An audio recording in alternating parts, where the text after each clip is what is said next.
Damai sejahtera Allah yang melebihi segala akal budi, kiranya memelihara hati dan pikiranmu dalam Yesus Kristus Tuhan kita. Amin.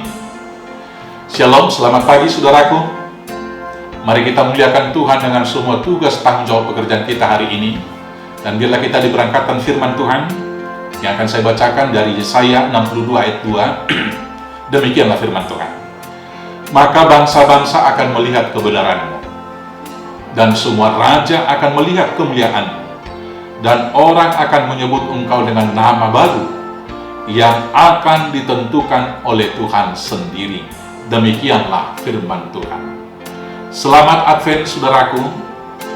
Di dalam masa-masa Advent ini, kita masuk kepada masa-masa pengharapan dan masa-masa penantian kedatangan Tuhan Yesus. Masa-masa Advent adalah masa-masa sukacita, karena kita menanti-nantikan janji pemulihan yang pasti yang diberikan oleh Tuhan kepada kita. Pada masa-masa Advent ini, mari kita persiapkan jalan bagi Tuhan dengan cara yang pertama, kita tetap setia berdoa kepada Tuhan dan menyanyikan Maranatha, Tuhan datanglah. Persiapan orang yang menanti bukan diam dan duduk saja secara pasif, tetapi berdoa tiap hari, berdoa tiap hari, berdoa tiap hari, agar ketika dia datang, tidak satu pun dari kita yang kedapatan tertidur. Agar ketika Tuhan Yesus datang, tidak satu pun dari antara kita yang tertinggal, tidak masuk ke rumah perjanjian, tidak masuk ke rumah yang kekal, yang telah disediakan Bapa yang telah mengasihi kita bagi setiap orang-orang yang percaya dan para pemenang. Yang kemudian saudaraku yang kekasih, ketika kita tetap berdoa, jangan pernah berputus asa menghadapi berbagai kesulitan di dalam kehidupan kita. Saudaraku yang terkasih dalam Yesus Kristus, ketika kita senantiasa berdoa dan berharap kepada Tuhan, maka kita akan dimampukan setia sampai Dia datang. Yang kedua, persiapan kita untuk menantikan kedatangan Kristus dalam masa Advent adalah bersukacita dalam pengharapan. Seorang pengantin wanita yang menanti-nantikan datangnya pengantin laki-laki, dia senantiasa bersukacita dengan hati yang dipenuhi kegembiraan. Masa-masa penantian itu menjadi masa-masa yang penuh sukacita. Dan ketika kita di dalam pengharapan, kita dimampukan untuk melakukan tugas-tugas berat pada masa-masa penantian itu.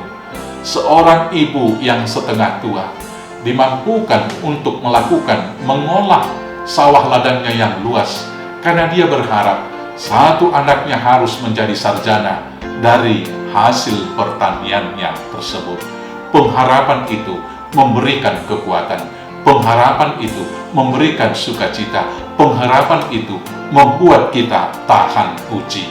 Maka kita harus bersukacita di dalam pengharapan. Yang berikut, dalam masa-masa penantian itu, arahkanlah hatimu kepada Tuhan. Seorang yang merindukan dan menanti-nantikan kekasihnya datang, dia akan senantiasa konsentrasi, fokus kepada yang dinanti-nantikannya. Maka dalam masa-masa penantian itu, dia tidak memperdulikan sekelilingnya, hujan dan panas, semraut, bau sampah, dan lain sebagainya, kesulitan-kesulitan, penderitaan, perjuangan yang berat tidak pernah mengganggu dia untuk konsentrasi senantiasa menunjukkan pandangan dan hatinya kepada orang-orang yang dinantikan. Demikian halnya dengan kita. Boleh banyak persoalan politik, persoalan ekonomi, persoalan keluarga, persoalan lingkungan melanda hidup kita, tetapi senantiasalah arahkan pandanganmu kepada Yesus. Dengan demikianlah kita dapat berbahagia dan bersukacita pada saat ini, sehingga kita boleh menghadapi segala situasi itu dengan berbagai sukacita dan memuliakan Tuhan. Dengan demikianlah orang-orang sekitar kita akan melihat kebenaran kita. Dengan demikianlah raja-raja akan takjub melihat kemuliaan yang diberikan Tuhan kepada kita. Dan dengan demikianlah kita diberikan nama yang baru, yaitu bangsa yang kudus, bangsa yang dicari, umat tebusan Tuhan. Selamat menanti-nantikan Tuhan, dan selamat melakukan segala hal yang baik. Bersukacitalah dalam pengharapan. Tuhan Yesus memberkati. Amin. Kita bersatu dalam doa. Terima kasih Bapa atas janji anugerah yang Tuhan beri kepada kami. Kami akan diberikan nama yang baru, dan orang-orang akan mencari kami.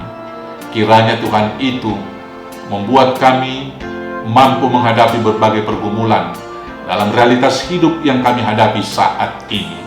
Tuhan, berkatilah kami satu persatu dalam hidup pribadi, hidup keluarga, hidup persekutuan di gereja, dan hidup bernegara. Ampuni kami akan dosa kami, agar kami layak menerima berkat-Mu. Terima doa kami ini yang kami naikkan hanya dalam nama Yesus Kristus Tuhan kami. Amin.